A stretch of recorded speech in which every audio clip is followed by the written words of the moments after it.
Each of us have been at this for more than 20 years, and we're tired. Tired of hearing people think that they have no hope, no future, and that they will simply sit in their cubicles and survive working in IT. Well, we're here to tell you right here, right now, that you can thrive in IT, and we are going to prove it. Bringing you great stories About great people in information technology that it turns out are just like you. Welcome to THRIVEcast.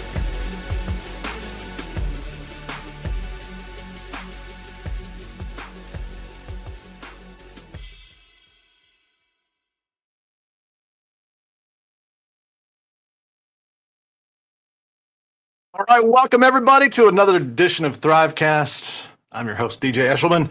Good to be here with you once again. Going to be a great show. So today we have, let's bring on Jeff first, and then we'll talk about who we have as a guest. We'll pretend we know what we're doing. A little early for me this morning, I got to admit. Been in some bad habits of sleeping too late and getting up too late. Well, if you lived in a real time zone like Eastern, then none of that go west stuff. Today by offending half of America. All right. Half, 3/4. Come on. Oh. So I do want to introduce. He's been in my background, but I don't think I've ever actually shown him off. So this is Diablo, Lord of Terror. This thing is so cool. One of my favorite games, franchises. Yeah. Although 4 is kind of scaring me. I don't know how that's really going to turn out, but it'll be different. It'll be very different, which is in and of itself isn't bad. I just have a feeling that the expectations of people are so high and so out of control that there's no way Blizzard's going to win with it. I think I said that before 3 came out. So yeah, 3. I'm actually impressed. They turned around 3 with the whole real money auction house and gosh, I forgot about that. Yeah, when it first launched, it was quite the disaster. Really but they did turn it around. I mean, I still play it today, do the seasons and things like that. So it's been a year for me, but yeah, it's something we'll have to do that for a game night. Can't really go head to head, so you won't have an excuse to have a broken wrist or maybe an ankle issue or something like that. Oh man, you got cold all of a sudden. Oof. But anyway, it is deserved. Yeah, that's really cool. I like the artistry of that and all that kind of stuff. Probably not great to have Satan hanging out with you, but whatever. Hey, you do you. Hey, we all have our things. Yeah, it's a fictional character. Yeah. So anyway, let's bring on our guest today. His name is Jim Moyle. Jim is like us, been doing this a long time. Well over 20 years. Hard to say sometimes, but I keep practicing it because it's necessary for me to recognize my age, even though I don't live like it. So he really started like us, started to specialize in end user computing. Has done a lot of work with we'll get into a lot of the background, but currently working with Microsoft. He's a global black belt for AVD. We'll get into the background. Some of the things that I know Jim most for is some of the things he's done with FS Logics and some of the scripts and things like that people like a lot of you probably use on a daily basis and maybe don't even realize it. So it's good to talk about. I know Jim personally from meeting at Citrix Synergy, where we were talking about I believe it was a discussion we were having about women in technology that was just emerging at the time, and Jim's been a huge supporter of that. So we've got plenty to talk about. So let's bring on Mr. Jim Moyle. Good morning, sir. Good afternoon. How are you doing? No, it's morning. What are you talking about? Well, given that for me it is a Friday afternoon in the UK, which is traditionally the time that really we should be nicking off for a couple of pints, but because you were so nice in asking me, I've put on hold my Friday evening activities just to chat. Well, I mean, I was surprised you don't have it in hand. To be honest with you. Yeah, well, yeah, I was going to say, me too. There's nothing preventing you from having a beer in hand. Yeah, if you're going to the pub, yeah, okay, but let's say you have a phone. You might have been able to stream from your phone, drink a beer at the pub, and go through. There you go. That. Why not? In actual fact, I've gone all healthy nowadays, so I'm going to go for a run after this, and then I'll have a beer. Running these days. So. Yeah, that's a good treat after a run is a beer. I like it. Agreed. That's true. But that would require me running, so I think I'll just take the beer. I think walking from room to room deserves a beer. Come on. I mean, yeah. So Jim, let's start off a little bit with some of your background. So you're in the UK. Were you born in the UK or? Yeah, so I was born in Lancashire, which is a part in the northwest of the UK. So Scotland, and then a little bit underneath that, near Manchester, just north of Manchester.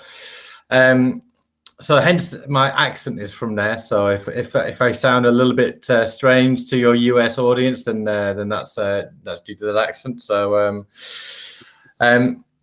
I grew up around there, and then I went to Edinburgh in Scotland for my degree.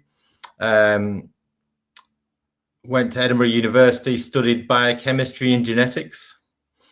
I didn't get my degree, dropped out. So yeah, and then later we can cover that up. But ended up moving down to London about 15 years ago, and I've been in London ever since, really. Awesome. I gotta say that's damn impressive. Going to school to study for that, even though you dropped out. That's there's no way I would even be able to come close to starting to study something like that. Yeah, in truth, I mean, I actually I studied psychology, so yeah, I can don't take what you want out of that. I actually did graduate, but it didn't matter. It's not like that's what I did with my life. So yeah. I haven't really used what I've learned in terms of genetics or biochemistry, and in my career, let's face it. Although learning how the scientific method works and for testing has been useful for troubleshooting, I guess. Yep. I could say the same thing, actually. Yeah, like being able to. Well, psychoanalysis is pretty similar to troubleshooting. When you really think about it. So yeah, using that scientific method of saying, let's not make assumptions and things like that, that's good basic methodology. That works. Yeah. Yeah. So I think although to be honest with you, you can get that. You don't have to do a higher level science degree to learn the scientific method, right? You can get that as a fairly basic understanding. But if your audience is a little bit younger and thinking about IT, then getting familiar with the scientific method it's not a bad way to start, actually. It really is not. No. Gosh, you can get just enough YouTube information here on YouTube to really follow. Easy. Don't do that. Yeah. Well, I mean, make sure you hit a reputable YouTuber then. Okay. Yeah. So what made you? Well, what specifically made you drop out of college? Was it an opportunity, or just saying, this is not for me? So it was a bit of both, actually. So there wasn't, because I'm quite old. I mean, I may look youthful, but I'm actually quite old. So the comp sci degrees, there weren't a lot around. So I ended up not wanting to get into biochemistry and into pure science. And because I sort of had side jobs and interest with computing, so I ended up sort of dropping out and doing a full-time job with computing that I was also sort of like half 50-50 doing IT with managing bars. So I was having a lot of fun. Yeah, I bet. Awesome. So were the how stable were the systems while you were doing both? Well, so I mean, this is back in the day. So we're skipping over some stuff here, but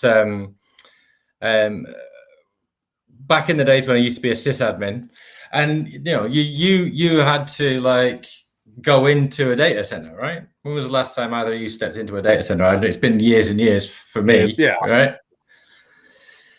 Anyway, this was a smaller company. Even having the servers in a rack was a 50-50, right? It was probably sitting on some kind of trestle table somewhere in a room. And I was in my early 20s, and the boss came to me and said, "Oh, we want you to be on call." I'm like, I quite enjoy getting drunk, and being on call doesn't sound like a great idea. And they said, "Well, we want you to be on call 24/7, 365. I'm like, this sounds horrible. Yeah. So I said, "Oh, okay, fine." And then they paid me some like paltry amount, like 100 quid a month to be on call, right? It was like really taking advantage of like a young Jim Moyle, right? Because naive me didn't know any better. So I said, okay, I'll be on call for you as your sysadmin, but you have to take me as you find me. So if I'm drunk, tough shit. That's negotiation. Yeah, and I used to be a big old goth, full face paint and like all the gear and big shoes and everything, right? And it was like 3 a.m. on a Sunday morning. So this is still my Saturday night. And I get pinged saying something's down, server's down. I'm like, what? Fuck it. And end up getting a cab. And a guy on the door took one look at me, turning up at 3 o'clock in the morning. He's like, "You're not coming in." So I'm like, "No, I have to. I have to come in. It's my job. It's my job. I have to come in." So I found my pass, and like he had to phone. He phoned my boss to check that I was. And like she was like, "Yeah, let him in." I'm like staggering down the corridors, and I get into the server room. I'm like, okay, how hard can this be? And it's literally I'm having to do that so I don't see double. So I managed to cover one eye as I'm looking at the screen. What? Now, sober Jim would have fixed this in about 30 seconds. Drunk Jim took about 20 minutes. But drunk Jim still fixed it and left. And yeah, so that so when you're saying how well did those two things go together, sometimes not so well. Yeah. But now I'm fascinated with the goth Jim part of it. Yeah, I was like, did you live behind a red door in a? I want pictures. You got to post pictures. You got them. So I don't have many, and the reason is because this was before camera phones. Yeah. And probably a lot of it was before even sort of digital cameras, and also because a lot of these sort of like clubs and stuff, because people were dressed outlandishly, which may not have gone down well at work. I think people are much more understanding nowadays. You can turn up with tattoos and however you look and whatever. Yeah. But back 25 years ago, that it was not so much the case, right? So in a lot of these places, the photography was banned as well. So not only did people not have, cameras to hand, in terms of the digital cameras. But yeah, photography was barred in a lot of these places. So I don't have as many as I'd like, to be honest. That's disappointing, Jim. Come on. Make it happen. It's okay. Fortunately, I have the internet and I have found a picture of Jim. Let me pull that up here. We're all in high anticipation, DJ. Yeah, I have no idea what you're gonna find now. Oh, I had it. Apologies. It's like he's fishing. I had it. Oh, wait. Oh yeah. Reeling it in. Gotta reel it in. So I clicked on the link and it went somewhere else. You know how that happens sometimes? So anyway, yeah, I think DJ's new with the internet, so it's an internet thing. I don't know. I'm confused by it. I think this is amazing amazing content when you're sat there like Googling your guests, DJ. Yeah, so there we go. I found some pictures of. There we go. Here we go. Yes. Very nice. Yeah. Classic Goth in IT joke. There you go. We're kidding, of course. It's that image is going to be stuck in my mind forever now. It's all good. It's all good. So now we have to ask you what got you out of Goth, not just what got you. Oh, he says I'm out of Goth, man. I still do that sometimes when I go to festivals, man. I'm almost 50. It's people told me it was going to be a stage. Well, it's still going on. Awesome. Favorite bands? I mean, you can never not get up to dance to the Sisters of Mercy if you're a Goth, right? I mean, it's the classic, the one true. But yeah, there's a few knocking around. Yeah, awesome. I love it. We find out the weirdest things about our guests, and that's the funniest thing about this. I wouldn't say so much weird as very unexpected. I mean, people never know what to expect anyway. Really, I mean, it's just the kind of the thing. So Drunk Jim fixing servers. Yep. What came next for Drunk Jim? Well, so before that, so I was just at university, and I was ended up doing a call center support for some extra money. So I worked in a call center, and I was doing home support for compact Presarios. If you're old enough to remember not only the Compact name when they were an independent company, but also Presario was their home computer brand. Yeah. And it was still modem time for internet access. So I spent a lot of time on the phone with people troubleshooting their modems, which, given that they shared a phone line, was an interesting thing because they'd have to ring off to test the And so some of that was good fun. I remember speaking to somebody on the call. I'm like, okay, hit the start button and we'll go through the menu. I don't have a start button. Like, it is Windows, right? Yeah, it's Windows. Okay, hit the start button. I don't have a start button. Now I'm wise to this, right? Because you can hide your taskbar. All right. All right. Can you run your cursor along the bottom of the screen, please? Drag it. Yeah. Do you see a start button now? No. Right, but I'm still wise to that because you can put your taskbar on any corner, right? And then hide it. So I'm like, can you run your cursor all the way around the screen? Do you see a start button? No, I don't. Okay. Do you see a gray bar? Yes. Do you see like an icon, a Windows icon? Yes. What does it say next to it? I don't know. It's in Chinese. It's my dad's computer. All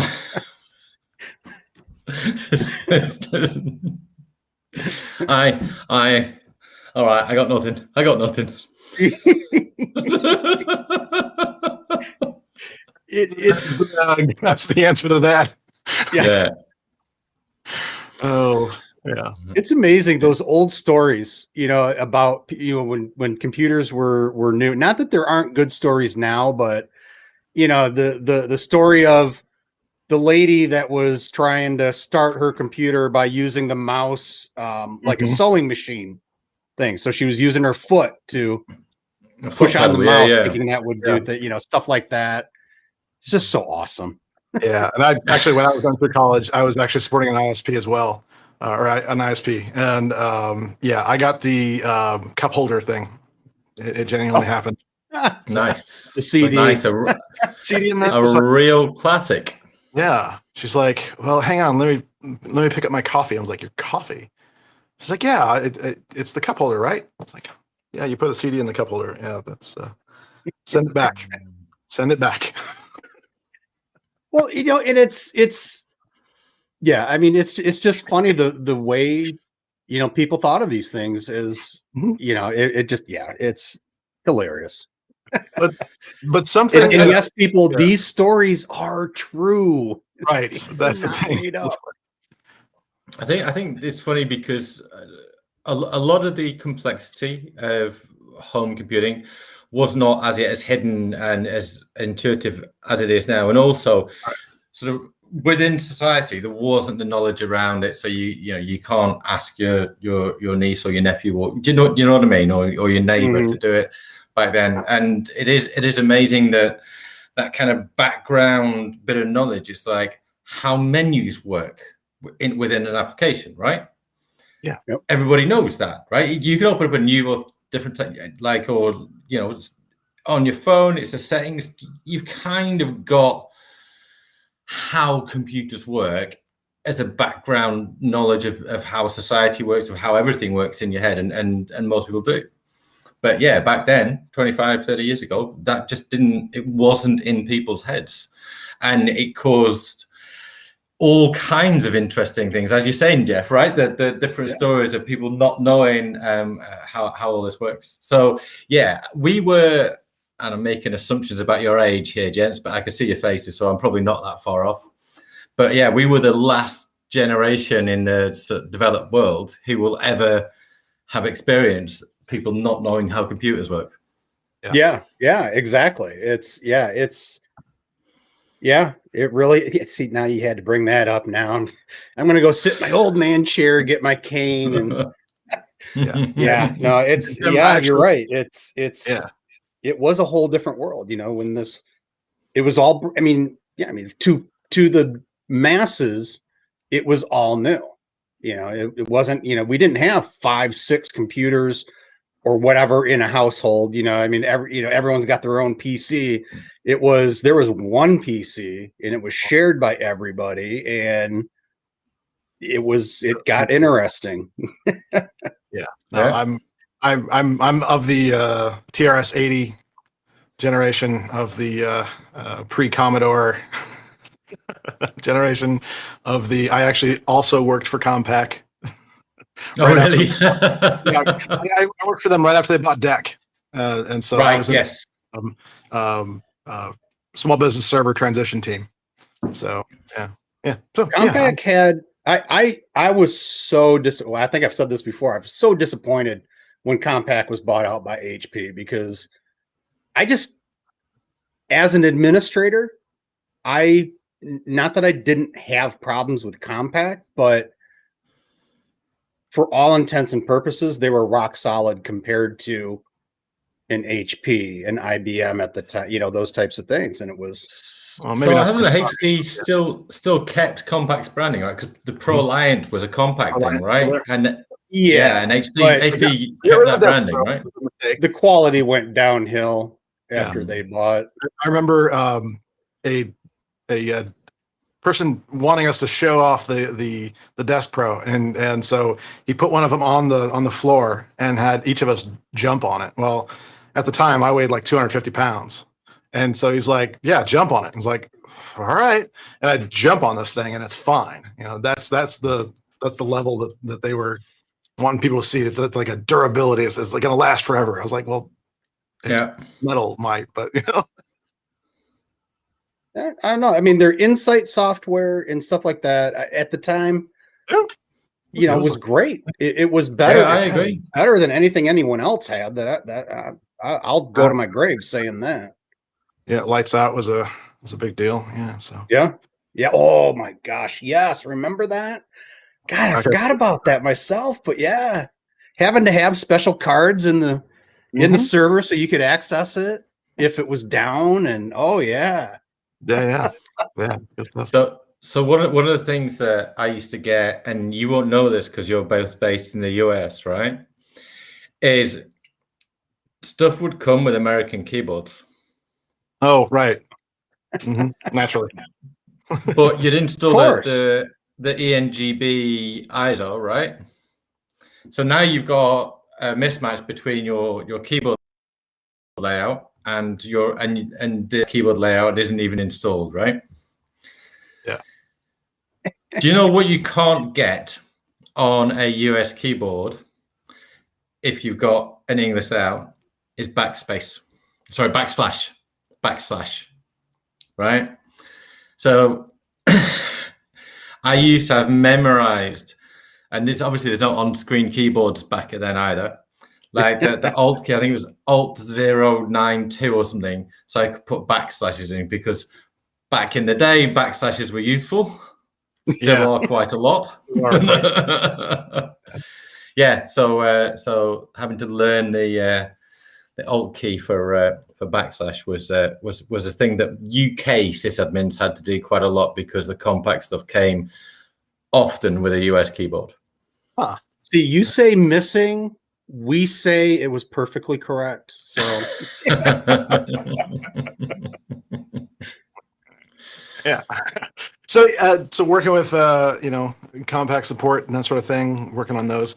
What brought you to the next step? What was the next thing? So I did like the support for that, and then I got the sysadmin job because I put myself through a NT4 MCSE in my evenings. I see Jeff's nodding for the old NT4 MCSE. Yeah. Yeah, and that was an interesting thing. So that started me off in that difference between being taught by somebody standing up in the front of the class and learning for myself and by myself on my own time, right? Which is something that I've, ever since that initial NT4 thing, I've carried on ever since, right? So I put myself through the NT4 MCSE, got a sysadmin job off the back of that. Told you about the drunk sysadmin story. Yeah. And we had some Citrix, a tiny bit of Citrix in our environment. Yeah. And like anybody of that time, we looked at that, I was like, this is magic. Mm-hmm. What's going on here, right? This is amazing. And so I ended up, they did some consultancy as well, the company that I was working for.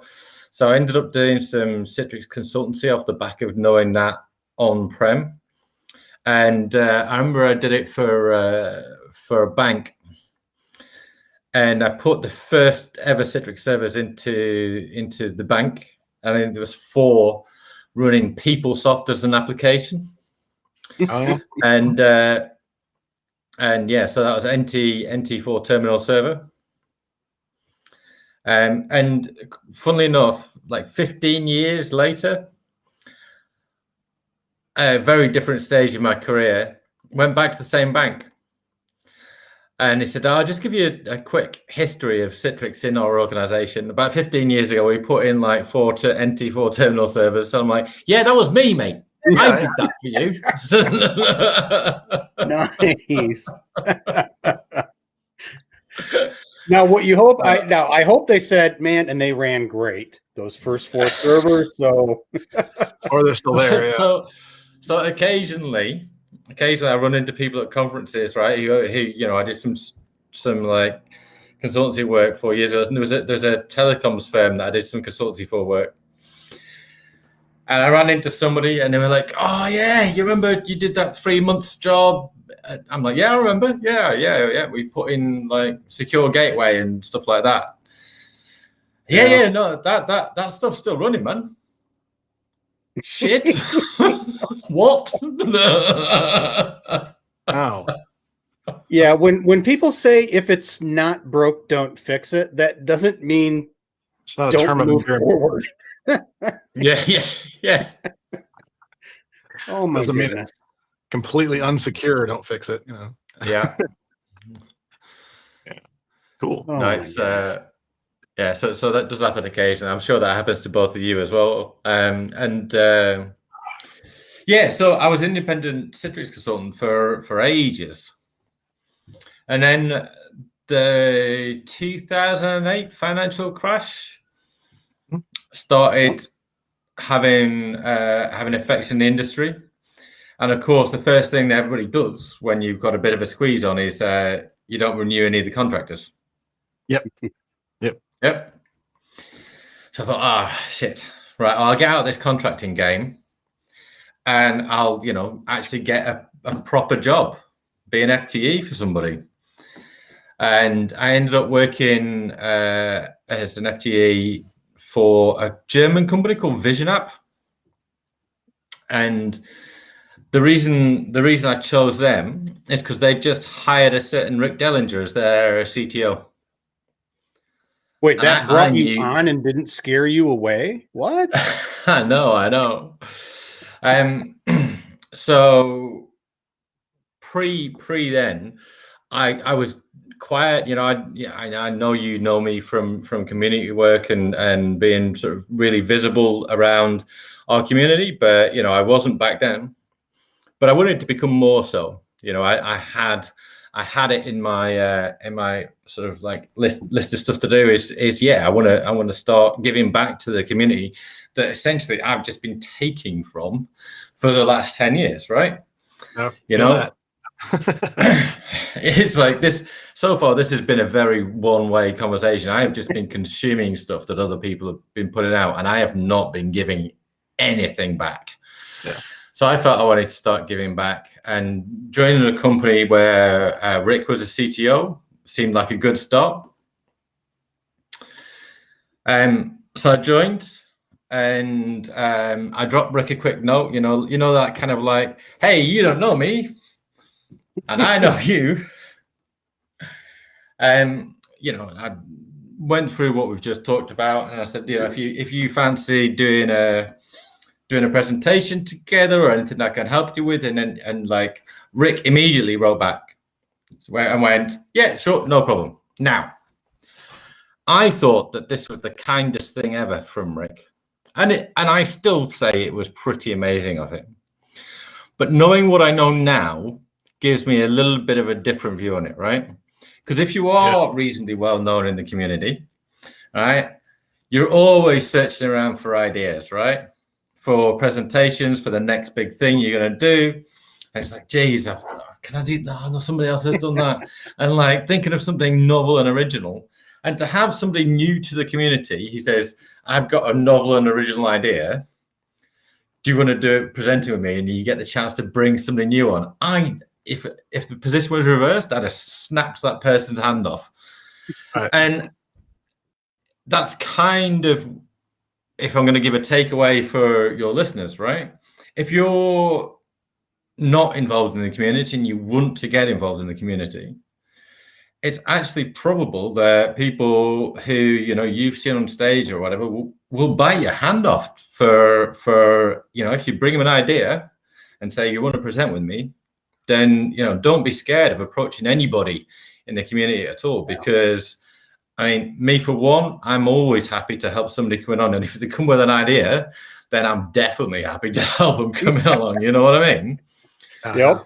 So yeah, if anybody's nervous about doing a first presentation at a user group or whatever, find somebody who's experienced, ask them to do a joint presentation and bring an idea, and I can pretty much guarantee you that person will say yes. Absolutely. And that's, and I remember kind of going through that whole mentality myself of, oh God, I'm competing. It was almost like a competition, right? Because you wanted to bring something new, something novel. And, if you couldn't think of anything, it was like, oh God, I'm failing. I'm not doing something right. And, that was for me, at least, that was a very hard mentality to get over. That everything needs to be unique and not done before, those types of things. But yeah, it's yeah, I don't know, that was a hard thing, and I'm glad I'm over that, because it's like we've talked about, DJ and I've talked about with other guests, is if you're going to go up and do a presentation, it's okay to cover something that may have already been covered, or if you're going to blog about something or whatever, because the way you present the problem, the way you approached the problem is going to be unique to you. But somebody may get something out of that they didn't from previous blogs about it, things like that. There's never one way to get to a solution. And, sometimes, I've said it for myself, I'll be looking for something on the web to try to figure something out. And, I'll find 5 solutions, and it's like, I don't quite understand. But then I hit that one that explains it in a way my head wraps around it. And it's like, bam, that's what I needed right there. So it's, Yep. I mean, Grant, we all want the big, great, new, novel thing, but sometimes, that's it's not the way to, Not necessary. it's not always the way to go. So Yeah. If you came up with a fairly specific thing and asked all 3 of us to like produce some content on it, right? Yeah. I'd probably do a YouTube video with like a whole lot of like PowerShell. Jeff, you might stand up at a or something. DJ would probably write a whole book about it. Right? Yeah, exactly. And even though we're all talking about the same thing, it's still going to be from 3 different perspectives, and it's those unique perspectives that is the great thing. Yep. No, absolutely. I agree. Yeah. And so some people love, I mean, I really like videos, which is one of the reasons why I do it myself, right? Because they mean that the assumptions you're making are there on screen. Yeah. Whereas some people love blogs because they're quick to scan. It's a much more efficient in terms of time. But I tend to find that like either you judging the level there is so much harder, because you can't put in the amount of detail that you can get into a video, because you're not covering all of your assumptions. You have to draw the line somewhere in a blog post as to where your assumptions are. And if you draw the line at the wrong part for the reader, who's could be in the scale of expertise, right? Then they're not going to get the right thing out of it. So I like video stuff, but other people like to sit down and, like I say, read a book and just absorb it. Yeah, so it's really interesting. Yeah, and it's the thing about videos too is that sometimes when you're writing a blog, finding the words to describe what needs to be done, sometimes it's just easier to show it than to try to step by step write it out. Especially if there's various pathways that you can go down to do something and all that. So yeah. Video is much preferred, in my opinion. But and it's and it depends on the context and what you're doing too. But it's from I want to learn how to do something, I'll take a video. Yeah, absolutely. And I've actually I'm pretty excited, because actually just last night I finished all the videos for my course, editing them and transcribing them and all this kind of stuff, all on a new tool that's really exciting. But it makes what I realized last night is like, well, gee, this could make it really easy to not only compose a video, but make a blog out of that or whatever, make it a lot easier, which is kind of cool. So I'm actually wanting to figure out a way to introduce that to our community as well. And so we'll figure that out. But I think it's going to make it a lot easier to say, well, just turn on your phone and just record the video. And even if you don't use the video, you've still got some content you can start from and something to grab and edit. It's just like finding whatever works for you is really a big key of that, for sure. So was Benny still at Vision App when you started there? I think Benny had just left, actually. I think. So I've crossed over in terms of working with Benny quite a few times over the years, both on community stuff and in actual jobs. So it's I know Benny much more originally from the community stuff. So Dr. Benny Trich, famous person in the community. So if you don't know who he is, then go look up all of his stuff. He's got some excellent stuff out there. Or maybe just maybe get subscribed to our YouTube channel. There you go. In 2 And weeks, he might be coming on soon. So yeah. But yeah, no, because Vision App, like you mentioned, Rick, and we've talked to Rick about this too, is their product was one of their product, was just brilliant. They were a brilliant group of people. I thought we were going to say visionary for a second there, and I was going to say no puns. It's Friday. No puns today. Sorry. Yeah, they did have some good products, right? And it's how I learned how to work for an ISV. It's how I learned, how to work for a vendor and what you need to do. And it turned out that I loved it, right? Because you got to talk to all of the companies who were either thinking about or in the middle of change, right? So because that's when you go and talk to vendors, right? It's when you're thinking about change.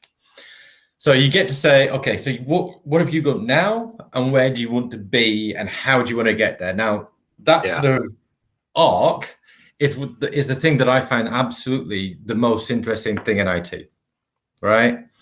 Yeah. And 3 times a day, 4 times a day, I'd get to talk to a new company about that arc of get from there to there. And the broadness of experience and the diversity of opinion and situations and everything that brought to me is something that I find so valuable. And when people only work in one place or even just for a partner, even if you are seeing lots of customers, you don't, I feel, get that breadth of experience across such a different, diverse set of companies, across verticals, across sizes, across everything. And being really technical and that working for a vendor allows you to go really sort of specific and technical and deep into that particular set of products, as you will know, Jeff, having worked for vendors as well yourself. Yep. So I really enjoyed that, and that switch from being a consultant to working for a vendor. So I've not got out of that particular rut ever since the Vision App job. Right, I've worked for vendors every step of the way ever since then. I was going to ask about that. Yeah. Okay. Very cool. So after Vision App, I ended up working for a company called Atlantis Computing. Mm-hmm. So this is before flash storage became a thing. Right. And I remember one Bri forum. Everybody remembers Bri forum, right? Yeah. Oh yeah. I think, and if I get the person wrong, then I apologize. But I think it was Ron Oglesby who actually stood up and he's like, "We've got a problem here, boys." Well, I just did my first ever VDI as in single session deployment. Yeah. And I think we've got an IOPS problem somewhere because all of this is on spinning disk and we're in the we're in trouble. Yeah. And it was right around that time that Atlantis came along with a product which solved that by doing storage in RAM. Mm-hmm. Which was super exciting and really interesting. Absolutely, storage as software and totally scalable. Had a great time doing that. That was Ilio, right? Something like that. Ilio, yeah. Atlantis Ilio, yeah. And I ended up staying there for probably too long. Because I think with the flash storage coming out, hyperconverged started kicking in. Hyperconverged, yeah. But I definitely had the case of some golden handcuffs. If you're familiar with the phrase, at the time, it's like even if this company goes for an absolute fire sale, I'm going to probably make a reasonable amount of cash off of this. And then in the end they went bust and didn't get bought up by anybody. So all of those share options with zero. Yeah. That's the but that's the risk reward of working for essentially, startups and stuff. That's sure it is. That is, yeah. And startups are funny, right? Because they're emotional. I find them emotional. Mm-hmm. Because there's the highs and the lows, and you get so invested because you're part of every decision. You've got so much of your own views invested in. That feature came out because I had this discussion with that customer, and we brought it and convinced the devs to do it. And we got that deal because you just get so involved in it. Yeah. And it's a roller coaster. And you can fall too much in love and yeah, that was the lesson that I took from that is know when to cash in, shall we say? Yeah. No, I've kind of wondered about that. Like the more people I've talked to in some of these companies, like just how you kind of have that radar of that. And well, one of these days need to have somebody like Kevin on or something like that to talk more about that, but because he's the master. But well, yeah. I mean, so from Atlantis. At the time, I was on the technical advisory board for FS Logics because I knew Kevin really well, and he asked me to help out. So I was doing the job at Atlantis, and I was also on the technical advisory board for FS Logics. And then Atlantis went bust, and Kevin was kind enough to ask me if I wanted to come and work for him, which was a bit of a no-brainer.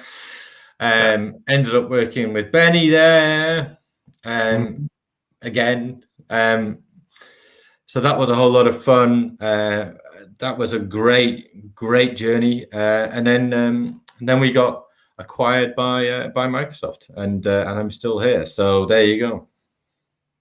That's that. So I actually want to talk more about that. So what we're going to do here is we're going to take a quick break, let Jim get a glass of water, and so we'll be right back after a quick message I'm going to bring to you. So I just wanted to set this up properly. So this is a experiment, and we're going to find out if this works. I'm experimenting with some software. I think I've shared this before, but so I'm looking at doing things with AI voices, and so I wanted to show you this clip and get people's feedback. So enjoy this. This is Edward. Hi there. Edward is an IT systems engineer at Healthy Hospital. He has his eye on a job as an architect. But there is a problem. He is days away from being fired. Why? Because he has a hero complex. Wait, a what? A hero complex. Seriously, I have the most clear voice on the entire internet, dude. Sorry, but what is a hero complex? I thought being a hero was a good thing. It is good to be the hero, but when you fail to do your project work because you are troubleshooting issues for people that others could be doing, that is a hero complex. You are trying to feel good about yourself, but you are only hurting your career. I had no idea. Of course you didn't. No one told you. No one taught that to you. Until now, visit thrive-it.com/elevate to enroll in a course that will teach you how to properly approach your peers and your superiors. Now you'll be able to be the hero they need, not just the hero you think you should be. thrive-it.com/elevate. Do it now. So if you watch a lot of YouTube, you've probably seen some of the honest trailers. Epic voice guy, his name is John, and he lent his voice to this modeling software. That's some of the things I'm trying, and so yeah, it's a lot of fun. That's all AI voices. There's no. It's just they're basically just reading a script that I put, doing the emotions that I put and things like that. But and by the way, Ken's course, we had Ken on a special episode. I'll link it down below or something like that, or up above somewhere. And until August, you can get a discount on his course. The link for that is thrive-it.com/elevate. This is actually a good way to support our channel too, because the more of you that buy this course, it gives us some revenue as an affiliate as well. So thrive-it.com/elevate to enroll in that course and learn more about soft skills from somebody who's been coaching that for a long time. It's definitely worth your time, definitely worth checking out. And let him know we sent you, even though he'll probably know. But yeah. So let's get back into it with Jim Moyle talking about FS Log. Actually, I want to go back to FS Logics a little bit, if you don't mind. Yeah, of course. Why not? Talk through that, because that was just such one of those products that it had the problem of addressing something that people didn't necessarily know they had a problem with, because we were steeped into filming profiles, mandatory profiles, and we thought we had it figured out. but even then, before then, it started with the Java stuff, right? Being able to do the masking, and there were some things that people just didn't realize that they had a problem, or that the problem could be solved more easily. So I'm just curious how the FS Logics thing, like what stage of the company did you come in on, and that sort of thing? So bear in mind, I was on the advisory board before I started working there, right? Mm-hmm. And everything in FS Logics pretty much can be divided into one or two things. We're going to redirect it, or we're going to hide it. Yeah. Now, those are the two things, and really the only two things that the FS Logics software does. It did it really well. Right. But it's either hide it or redirect it. And the app masking stuff, which was the original product, was more on the redirection side, but had some hiding based in as well. And then the Java redirection product. And then they started doing the profile stuff. And I remember Kevin talking to me. It's like, this is really, it's not going very well. So, well, you're asking people to go into and rip out their existing profile solution, which they think is a good one, right? Through whatever vendor, and it's all mixed up with user environment management as well as profile stuff.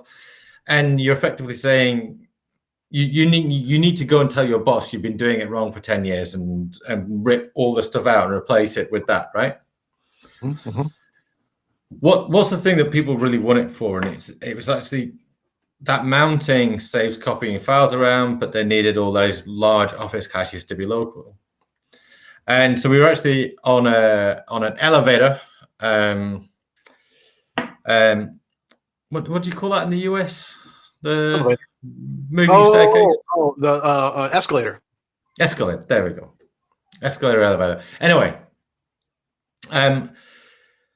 with Kevin, I says, why don't you just do the office things, and then once they get that, because you can put that in with a existing profile solution, then you could sell them on the app masking and the profile solution after that.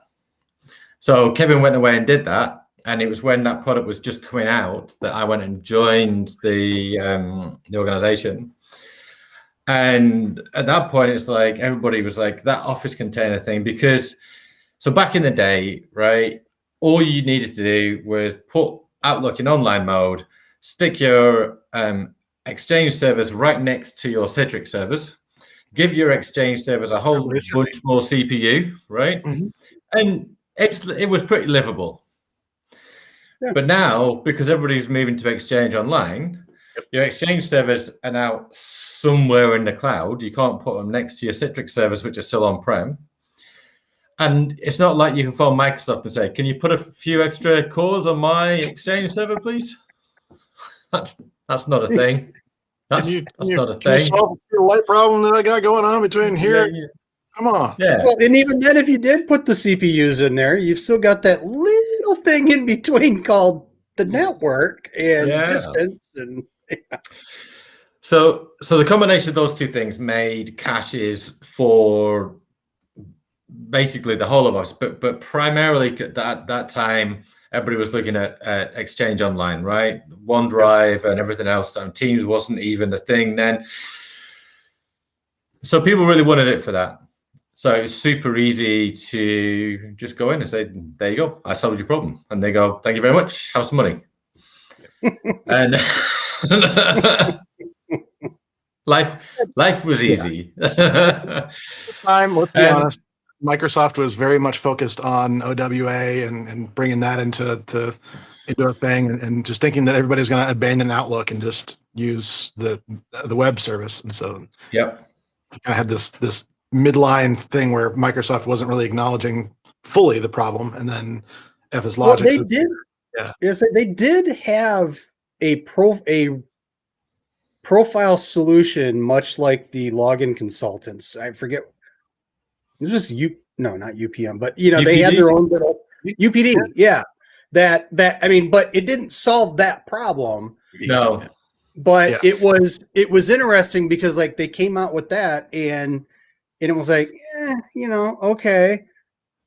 But I still have this Exchange problem. I guess the question I had though is, was this something that was just happened to be kind of like, oh, well, if we just do this, we can do this? Or was it a purposeful, like, we have this problem, let's fix that specific problem?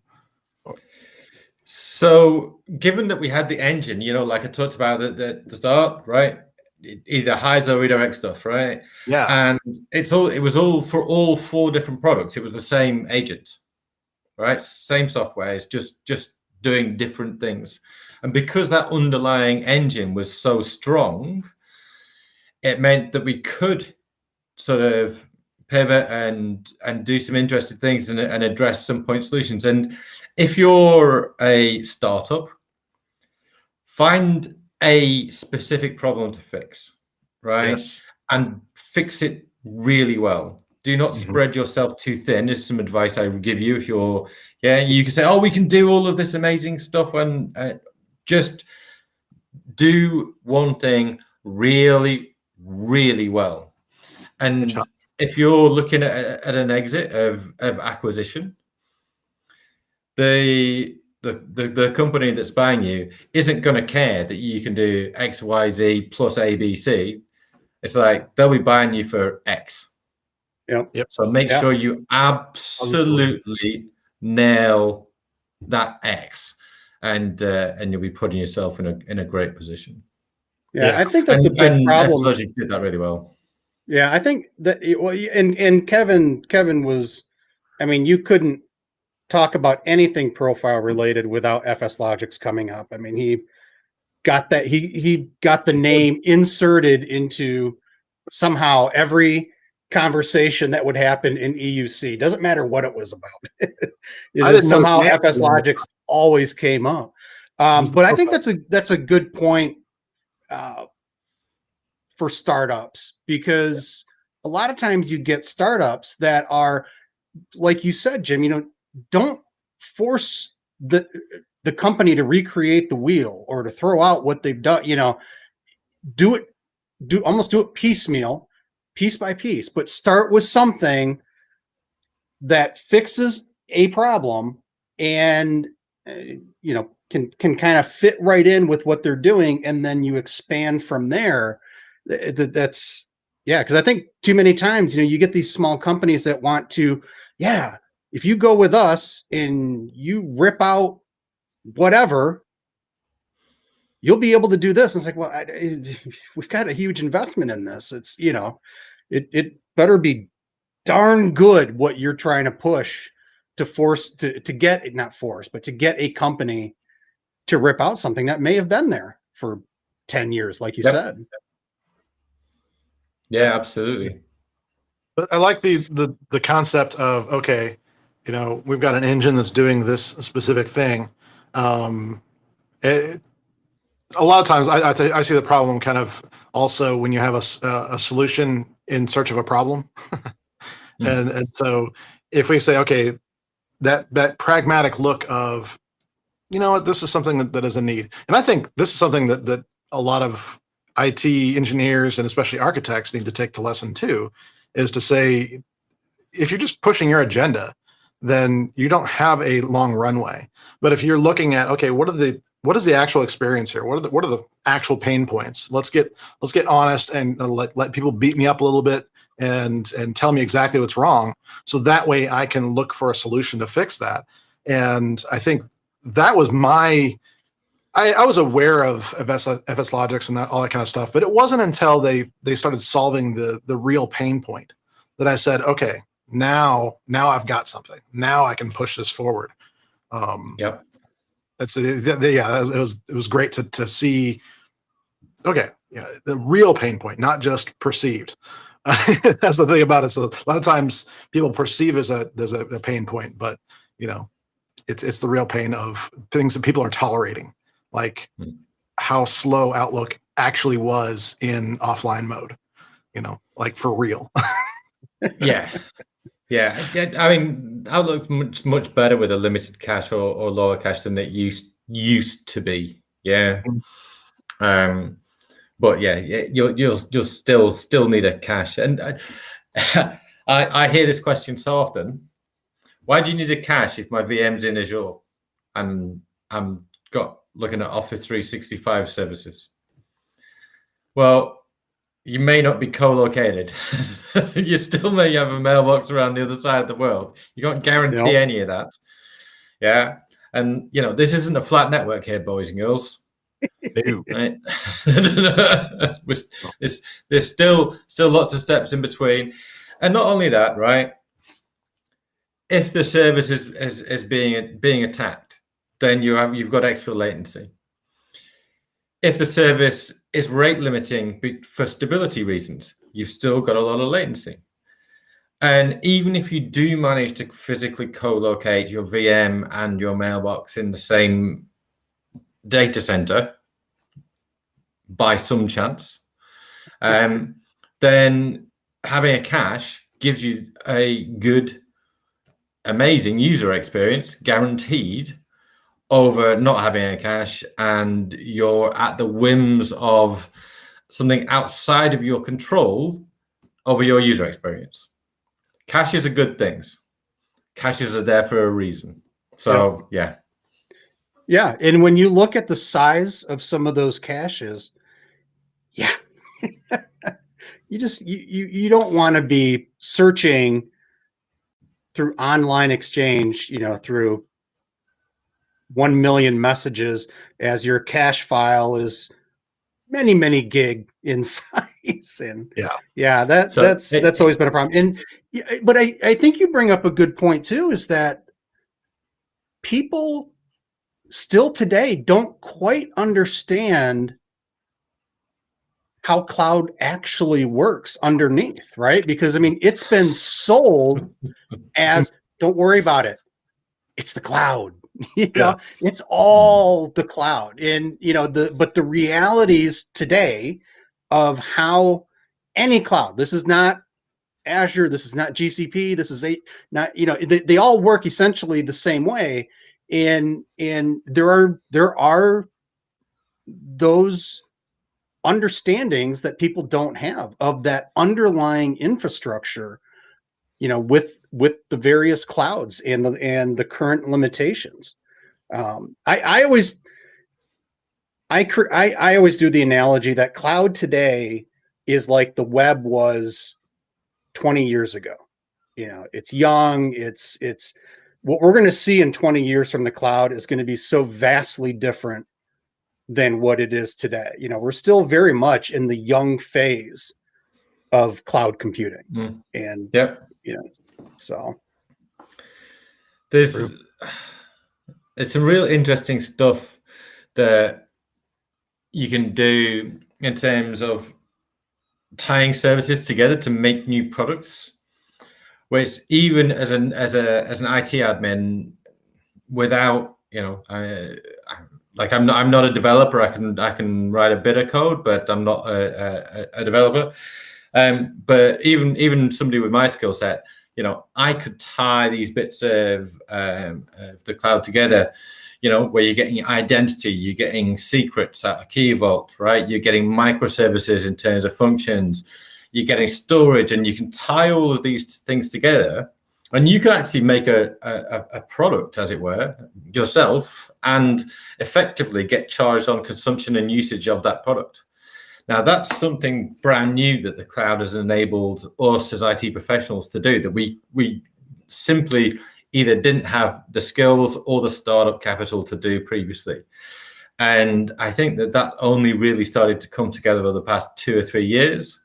And that is something that if somebody's watching this and saying, you know, what's the next cool thing to be able to do in IT, right? That's what I would say, right? This, whether you call it cloud architect or whether you call it DevOps engineer or what, you know, all of these new things, it's essentially learn enough code to be able to tie cloud services together and be a bit creative and inventive about it. And you'll be able to do things that will make the people around you drop their jaws and go, wow, how do you do that? Yeah. Yep, absolutely. Running a startup kind of a thing. Yeah, it's true. It's true. I'm curious. No, go ahead. Okay. Yeah. So I'm the burning question is, you know, so you were having all these experiences at various ISVs and all that kind of stuff, and found you really enjoyed it, and then, but you're still at Microsoft, which I find fascinating because it's very much not a startup. So what is it that has been attractive to you about staying with Microsoft? Because it's not like you're sounding very bored every time I talk to you. You sound, you know, very excited about what you're doing. So what do you think it is about that's causing that shift? So I love also building stuff, right? I've got a couple of open source projects that I build by myself, but I love taking an idea, whether it's from the customers or whether it's from the engineers or whether it's at the back of my head, and seeing that as a product and seeing it consumed by people. And whether that's at a startup or a larger vendor, you can do it at both places, right? And I'm lucky enough with Azure Virtual Desktop that I can help with that process, right? And I can say, all right, there's features coming out as part of Azure Virtual Desktop that I've influenced or that I've been part of getting out to the customer and things like that. I love that bit. I really do. And you know, in terms of my future, I might sort of head more that way. But we'll have to see what opportunities come up. But I'm not ruling out, you know, doing the startup thing again, because it is fun. There's no question. It's definitely fun. You know, I could do my own thing as well, right? So there's definitely a lot of opportunity to be had. So, like you said, I think it's impressive that you went from Atlantis, where you said, you know, your shares were 0 at the end of it, right over into essentially another startup at FS Logics, that it didn't turn you off of like, oh God, I got burned on this. I'm going to stay away from startups for a time, or maybe never go back. And you did that. I mean, I think there's a good mentality there to, yeah, you know what? I lost the bet on this one, but you know what? Well, you won the bet, I'm guessing, with FS Logics. So, you know, that's, like I said, that's the risk reward of startups. It is. And you know what? It's one of the nicest things to have done both. Have had the experience of, you know, something that started amazingly well and then sort of crashed and burned, compared to, you know, something that still started well and but ended up, you know, and ended up with a great exit, and seeing the differences in these two companies, the differences in the decisions that need to be made at a leadership level, and along the technology as well. So having both of those experiences is really valuable, I think. Yeah, absolutely. I'm curious, Jim, what is your day-to-day at Microsoft like at this point? Like, what is it that you spend your time doing? Is it more advocacy, or are you actually doing development type stuff? What are you doing more of? So I don't generally do development stuff for Microsoft. I just do that for my own open source stuff.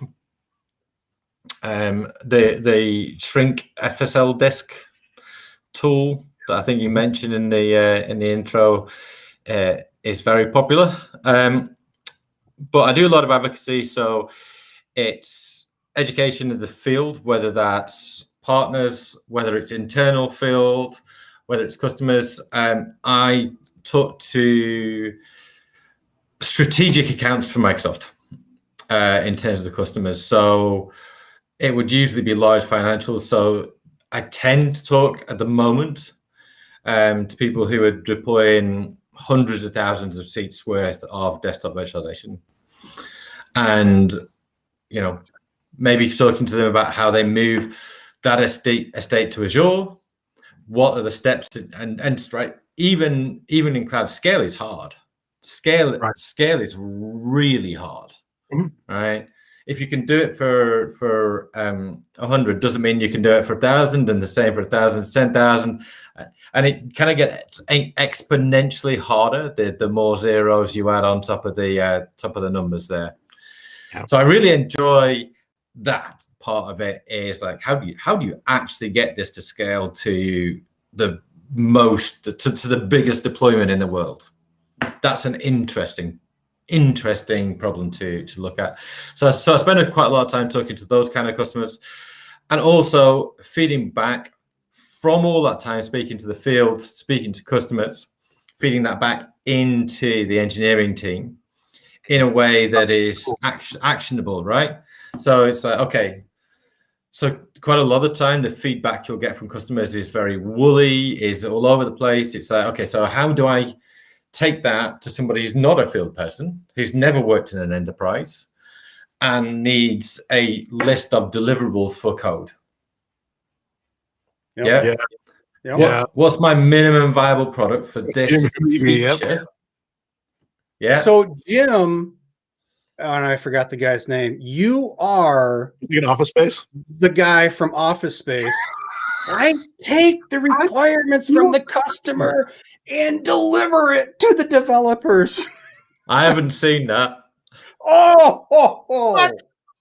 Okay, yeah, that's it. We got to cut this conversation short, man. You got to go watch that. Oh wow! Office Space. I definitely will have to now. Yeah. Yeah. It's iconic. It's iconic. But yeah, so that's the second cult classic that we've thought of with Jim. Yeah. Love it. So that's really cool. So I mean, for those that are watching a replay, this might not be valid, but those of you watching live, obviously, Microsoft has just announced some cool new things. We can talk about it now, right? It's public knowledge. Yeah.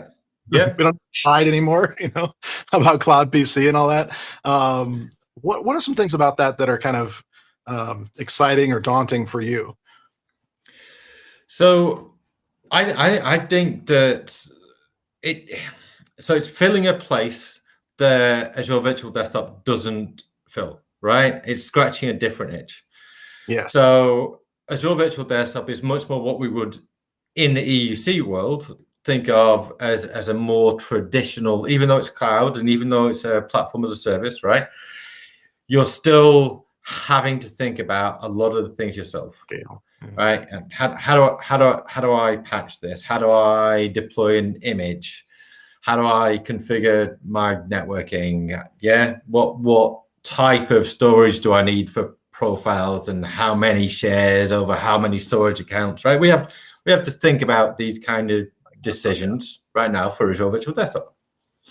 And for some people, say like those companies I was talking about before, who've got 100,000 people, right? They want to be able to like twist that button, right? Because for them, getting those decisions right could be £500,000. Yeah. Yep. But there are people who don't want consumption pricing and don't want the complexity is the wrong word, but the ability to fine tune. They don't care about fine tuning it. They just want predictable pricing, and they want it to be there right in front of them. And the Windows 365 or Cloud PC offering is that it's like, okay, either here's just a VM that will allow you to securely log on to and we'll take care of it, or if you're into modern management and you have MEM, then there's one that will fit into that as well. And those are your two options. It's a single session personal VM, and Microsoft will take away, I don't know, 70-80% of the management overhead that you would still have with Azure Virtual Desktop. If that's the thing you want, you're probably not the same customer that really wants Azure Virtual Desktop, right? It's covering two different needs. Now, I think that you can have those two different needs within the same company as well. So there could be a business case for a certain percentage of your users who need to be paid, need to have monthly billing for their VM, right? Who need a predictable cost every month. Well, so maybe it's accountants at year end. You're bringing on some consultants for 2 months, and you're going to get rid of them after that. Same with developers or whatever. But you've also got a big need for desktop virtualization for your main population that you do need to fine tune. So there's no reason why there isn't actually within even one organization a need for both products. And it's just another string to the bow. It's all built on AVD, right? Mm-hmm. So any advantages that AVD acquires will flow through into the new product, and the same on reverse as well. So it's just I said you've got an engine and you're finding different ways to present what that engine can do. Well, that's what we're doing for the two desktop products that we've got now. It's kind of funny from a totally non-IT perspective. There's things about this that are actually exciting for me, because there are times and seasons where I need to give, like a virtual assistant, for example, access to some software that I have. Well, I don't want to have to install it on their computer and maintain it there. This means I can just roll this out to them for the length of time that they need to work with me, and then I don't have to worry about those assets. I don't have to worry about any of that exiting my control. Even above and beyond that, I mean, like Jim said, setting up AVD, even at a basic, is not, I mean, it can be a little time consuming. It's a yeah. Well, no, but what I mean is that you do need to know what you're doing, right? Whereas what you're talking about, and Jim mentioned, devs or end of year accounting or end of quarter, you got to have this extra power. I don't want to have to redesign I don't want to have to, design my AVD based on these things. I just want a turnkey, boom, give me 50 desktops for these people to access. But what I do because I haven't had time to really dig into this new offering. So if I'm hearing you right, Jim, I mean, it's using the AVD platform or the services. Is it using it's using the same AVD RDP protocol? Yep. Client, everything. Nice. Yep. Nice. So I will admit, I'm an unabashed AVD, WVD, whatever. I'll say it, fanboy. When I first saw it, there's a couple reasons. One is, oh my God, Microsoft is finally taking terminal services seriously. Woo!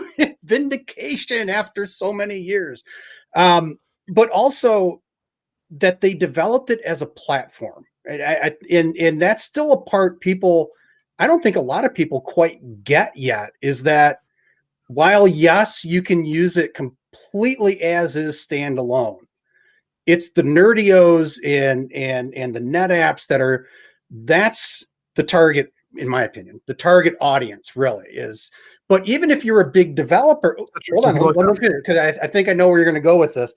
What I do like is that I can create my own interface. Marcel, I can't remember his last name, with an M. Yeah, he's got that WVD or AV. See, I'm still calling it WVD. AVD management interface that he's created. So if Mhm. there's something as a large enterprise, if I don't like the Citrix interface, there's some I can do, but in the end, I'm still going through their interface. With WVD, I can create AVD I can create my own processes, everything within that framework. And I can make it how I like it, not how someone else decides it needs to be done. So, because it's a proper cloud environment, right? So it was born with everything can be done via REST, yeah, which is so crucial. Yeah.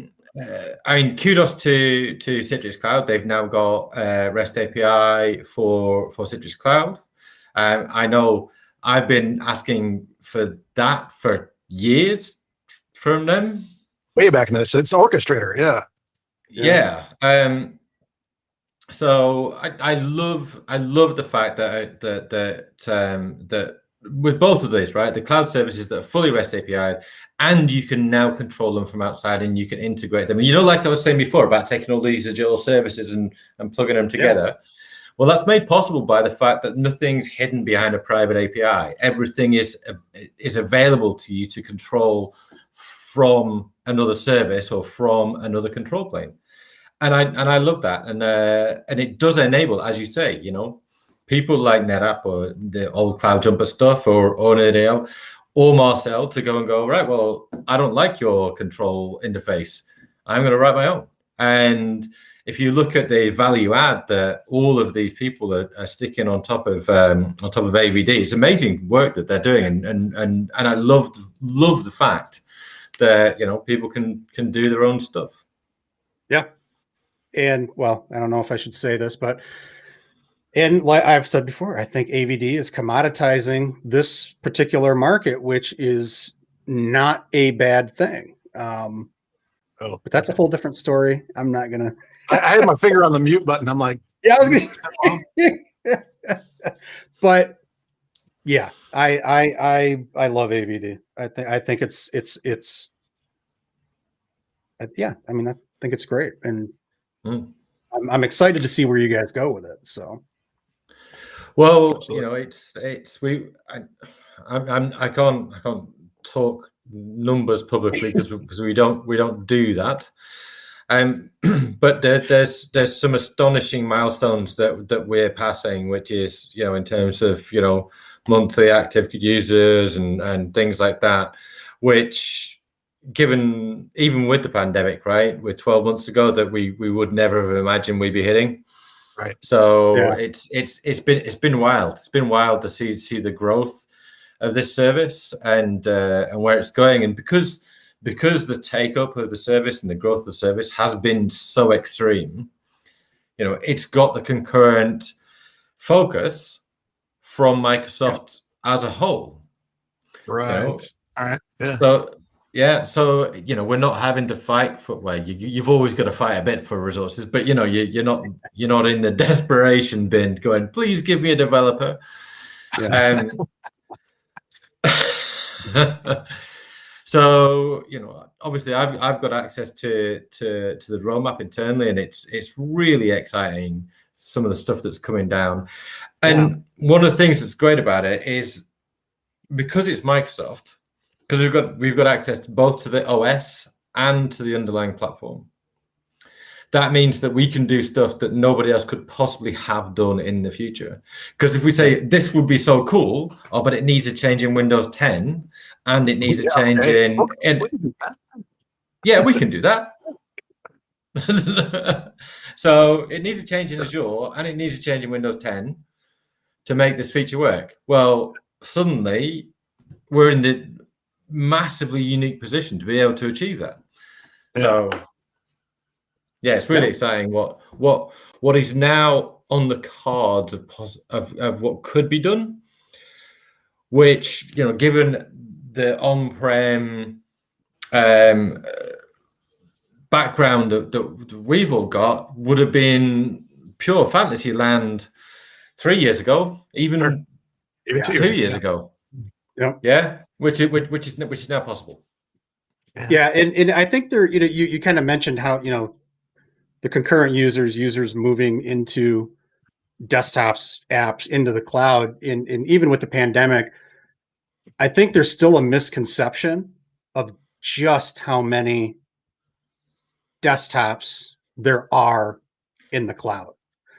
Just because people aren't talking about it doesn't mean it's not happening. Like, I know from my time with Liquidware working with some companies how many desktops they had, and this was, like kind of before WVD, and it's like these are big companies, and they're putting a lot of desktops up there, and it's the argument I have with certain people about, it's not all about cost. There is a benefit for them to put this huge amount of desktops in the cloud, just because no one's talking about it, so Yeah, it's I'm talking with multiple customers who are talking about putting 100,000 plus users into the cloud. And I think so. There's a couple of things, right? So Office will no longer be supported on Server OS. I mean, Office 365 Pro Plus will no longer be supported on a Server OS past October 2025. I'm careful how I say that, right? Yeah. That's the version of Office that most people are on. Yeah. So if you've got an on-prem server-based infrastructure, well, look, if you're a large organization, you're going to be able to get an exception, but all that's doing is kicking the can down the road, right? Or you might be able to get an exception, right? But yeah, you're just kicking the can down the road. You can see the direction of travel for Microsoft, and just that thing alone, just that is making people just move into Azure and lock, stock, and barrel. Yeah, that's true. And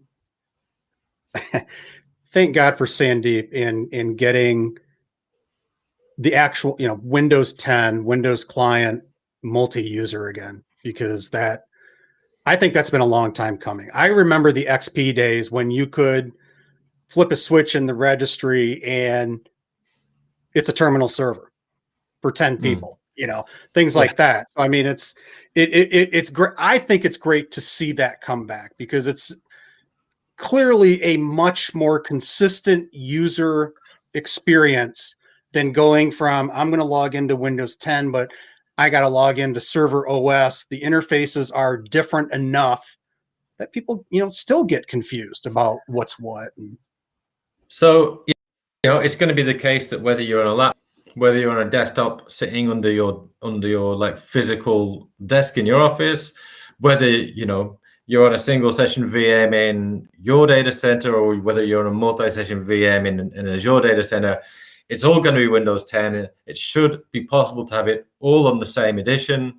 Should be all managed by Intune or MEM, right? Yep. And that look and feel should be consistent across all of those experiences, all of those devices, all those locations of wherever the back end is. Yep. Now that is cool. There's no question that's cool. Yeah, indeed. So, a quick question for you. So, I'm curious, do you have a staff that you're managing these days, or obviously you have these customers you're educating, partners you're educating, and things like that. So how does that come into your day-to-day workflow?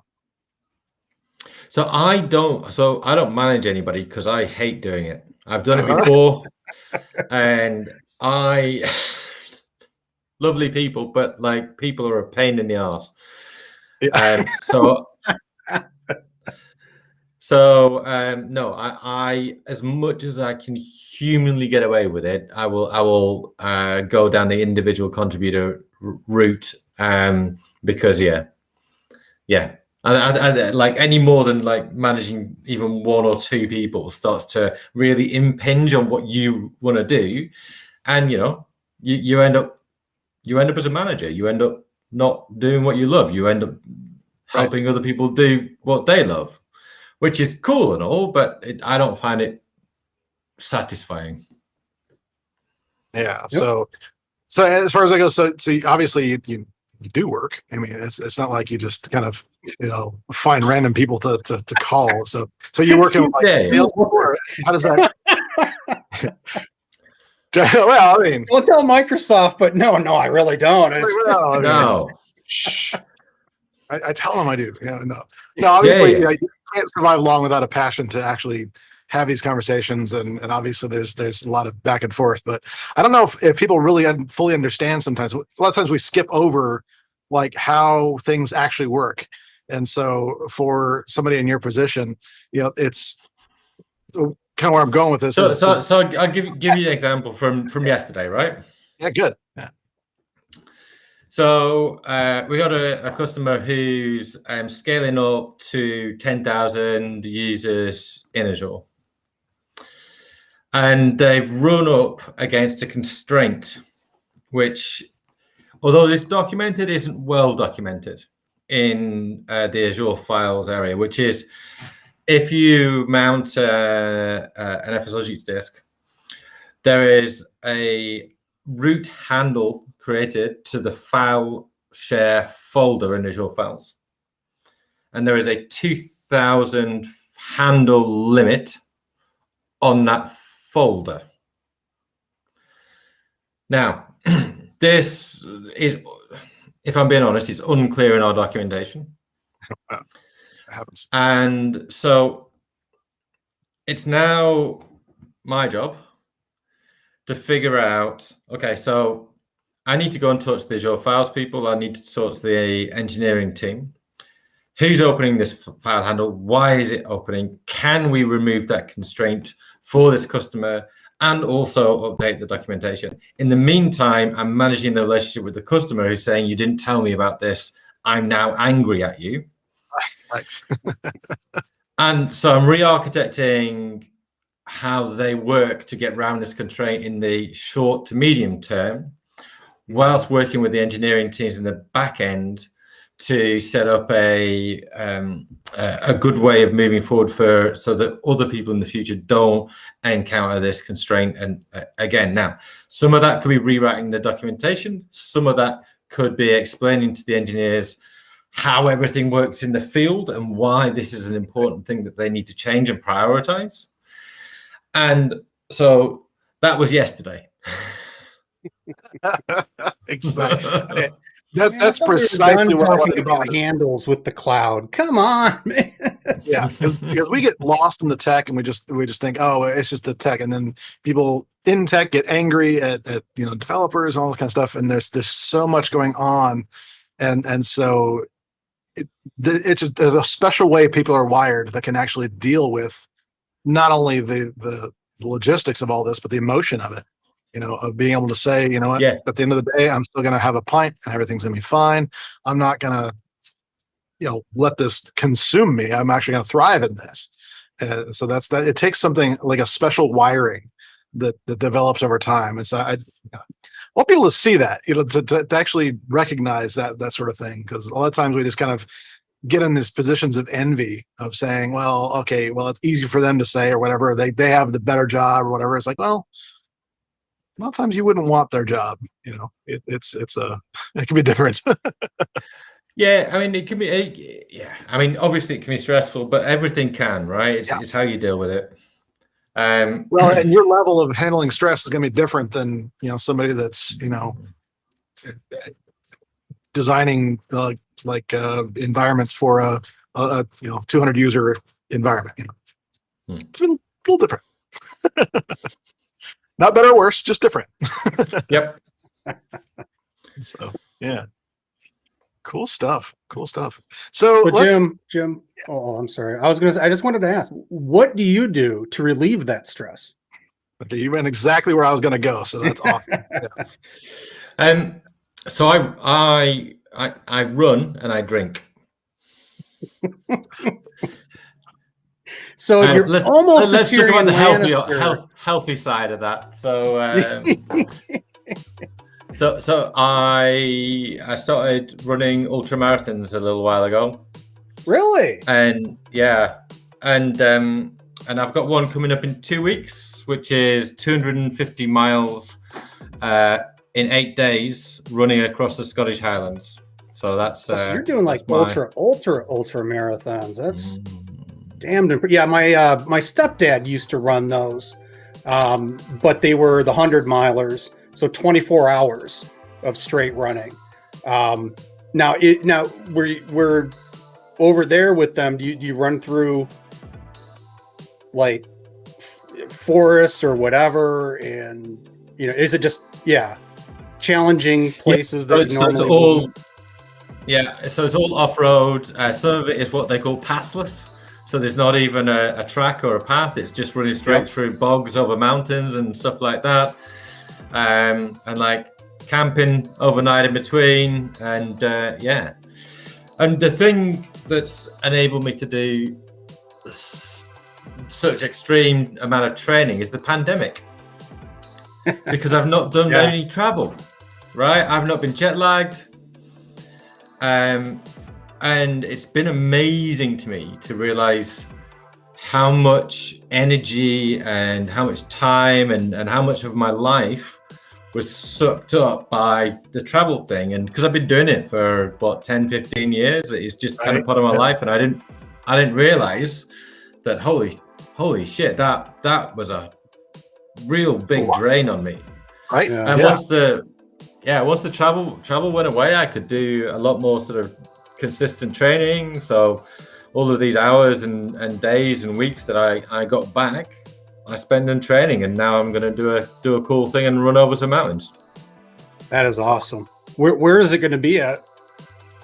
So it's going to be in Scotland. So it's called the Cape Rath Ultra. If people want to go and look it up as a stupid thing to do. And it's going from a little town called Fort William in Scotland to the most northwesterly point of Scotland, which is called Cape Rath. Very, very cool. Yeah. Funny you mentioned the plane thing, because Jeff, I don't know about you, but I have not been on a plane since January of 2020, which for me is crazy long time. Yeah, it feels very different. So I think one of the last times I traveled, you were there, DJ, because it was in Nashville for Disrupt. That's it. Yeah, you're wearing the t-shirt. Yeah, just happened to put that on this morning. It's kind of cool. Yeah. End of January. We all do weird things when we're like, oh, well, I would be traveling all the time, so now what do I do? So yeah, it's really cool that you found something constructive, not destructive, because I think that's been a problem with a lot of people, that they find destructive things to do instead of constructive. So no, it's been really fun. It's been a fun journey. Yeah, I wanted to talk to you a little bit about the women in technology thing too, and how that kind of got rolling, and kind of some of your contributions with that. So, funnily enough, it was actually at another Agile event, and I heard somebody speak who I cannot remember the name of right now, and I'm very sorry to who you are. And she said, if you believe that there should be more women in tech, that and you believe in equality, and you want to encourage this, then you can't sit back and let the tiny amount of women that are in tech take all of that burden. Mm-hmm. Like there's it's like 90% of people in certain areas of tech are men, right? Yeah. And without active buy-in from at least some of this crowd, then you can say what you like, but it's never going to change. And I heard Eva, and I can't remember the second name, but Eva speak, and I cannot sit here and not say her name. Yeah, I'm quick Google. Anyway, now Jim's Googling stuff. So I know. So Eva Helen is her name. So she gets all the credit. So that brought me to action, and also her talk brought And I know you've had a guest of yours on this, Esther's, right? Yes, so who was running Women in Tech, said, well, actually, instead of this being a women only thing, we're going to invite men in. If they want to be mentors, if they want to help in any way, then we're going to allow them to join. So I was like, yep, I'll get involved. Thank you very much. Thank you for the opportunity. And I did, and I've been a mentor in that program, and it's been a real pleasure, and a real something that's been fruitful and enjoyable and satisfying, and yeah, it's been great. It's funny that like I remember wearing a Women in Tech t-shirt. Yeah, no big deal, right? Yeah, but it was pink riding. Pink, yeah. Before you cut your hair, too. Yeah. So the reactions I got while walking around Synergy went from, oh, that's cool, I didn't realize that men could get involved in that. How do I get involved? Right, to you're wearing pink. Yeah. And everything in between, right? Yeah. Yep. And I thought that some of the childish reactions to it, some of the let's be generous and call it a naive reaction. That's pretty generous. Yeah. I was astonished as to how many of reactions on the poorer end of the scale I was getting just from walking around wearing a Women in Tech t-shirt, right? Yeah. So you know, if it makes you think, it's like, well, you know, how bad must people who actually Women in Tech get this, rather than a bloke wearing a Women in Tech t-shirt? So it's if there's in your company, if there's a program for Women in Tech, or even for other causes or other things that you're passionate about, go talk to them, go get involved. It's going to take up some of your time, but it's worth it. It is. Yeah. Definitely. Yeah, that's kind of why I brought that up. We actually we looked at our metrics, at least on YouTube, and it shouldn't surprise anybody that the majority of the audience is male. When I say the majority, it's pretty much like almost goose eggs. And so I can talk to men, knowing full well that they're the ones that are watching primarily, and say, this is important for us to not just sweep under the rug and think that it's going to be something that's just taken care of. We do have I would say a responsibility to care. I agree. Things like that. And it's not just speaking about. Sorry, Jeff. I was going to say, it's not just getting women in tech and supporting the women in tech, but changing the mindsets of men as well about women in tech. Yep. I think that's a huge part of it right there. So obviously, I mean, we're going to be a little bit careful here, boys. 3 middle-aged white men telling people how they should do things, right? We're going to be a bit careful about that. I say somebody's got to. But I know. I think I just made angry like half of the U.S. right there. So I'll be. Hey, you know what? I have a saying, and that is that you can't change unless you're offended. No change comes without being offended at some level.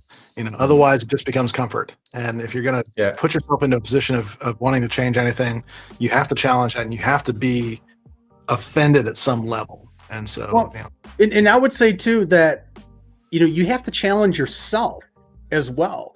I think we all have preconceived notions about everything, and you need to be able to challenge yourself in, am I doing everything I can? Am I treating somebody with the respect they deserve, or whatever? You need to be able to challenge your own beliefs at times to sometimes come to the realization that, what, I could be doing better, or even I'm wrong with the way I think about something. And that's hard. I mean, that's hard for anybody to do, is to, take your belief system challenge yourself to try to look at a different perspective.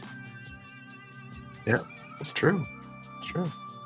Well, hey, let's get into some final thoughts and some final things for the day. So, Jim, this is a section where we just kind of kick back and say, okay, if I've had one thing I wanted to say to the people out there, this is it. So, anything that you want to say to close us out, and we'll kick you back into our green room. If you want to see some real techie video instructional stuff, then you see me on YouTube. Funnily enough, looking at my metrics, it's like 100% male. So I actually changed the theme of VS Code, so it's more friendly to colorblind people, because singers almost 100% of my audience is turns out to be male. I might as well help them out and not put stuff for the colorblind, since they're mostly men. But anyway, looking on Twitter, you can see all the code that I do is either in the FS Logics GitHub repository or my own personal GitHub repository. And that's about it. So that's where to find me. Cool. Yeah, we'll link that in the description downstairs and get all that stuff going. So yeah, thanks again, Jim, for being on with us and spending your Friday pub time with us. We appreciate it. We do appreciate That's no that. We understand the sacrifice. Thank you. Yeah, I'll make up for it later. Don't worry about it. Good. Cheers, mate. Thanks for being with us. Thanks, you. Jim. Cheers. All right, Jeff, final thoughts for you. Oh, yeah. No final thoughts. It just, we covered good stuff, and I'm not going to recap everything. It's watch the video. Don't watch the end of it. But yeah, so I just want to say thank you, Jim. As always, it has been a pleasure. And if anyone wants to contact me about AVD, yeah, go ahead. Come on, bring it. I'll get down with you. No. All right. That's it. Yeah, I got nothing. Just everyone have a great weekend, and we'll see you next week. Yeah. Awesome stuff. Yeah. Cool. Yeah, and make sure you catch some of Jeff's videos. He's been doing a series that are targeted towards those that are either sales engineers or want to become sales engineers. That's a good series. So make sure you hit the subscribe button here on YouTube if you're watching on YouTube. If you're not on YouTube, here I can put up a little link for you. It is thrive-it.com/subme. So if you're listening on or viewing on some other platform, YouTube is where we do most of our stuff. So thrive-it.com/subme. That'll instantly pop a little thing, say, hey, do you want to subscribe? And you'll say, yes. And then make sure you hit the bell icon to get notified when we go live and when we have upcoming videos that you can add to your schedule. Very much a great way to do that. So we appreciate you. We appreciate you being with us today. We will be back next time. Actually, we'll be back with some office hours next week as well. So make sure you get subscribed and get the notification, mostly because I haven't set up the time yet. So as soon as I get that set up, we'll have a time where we can all chill together. You can ask me anything you want, and we'll have that. So thanks again for being with us, and we'll see you next time for another THRIVEcast. Thank you for joining us for another edition of THRIVEcast. We truly hope you've enjoyed the experience and have learned a lot from it. Now, what we'd want from you next is to join us at thrive-it.com, where you can get subscribed to our multiple channels, get subscribed to our newsletter, and do more to get yourself to where you want to be in your career and your life in information technology. If there's anything we can do to help you, please give us an email at support@thrive-it.com. We'll see you next time.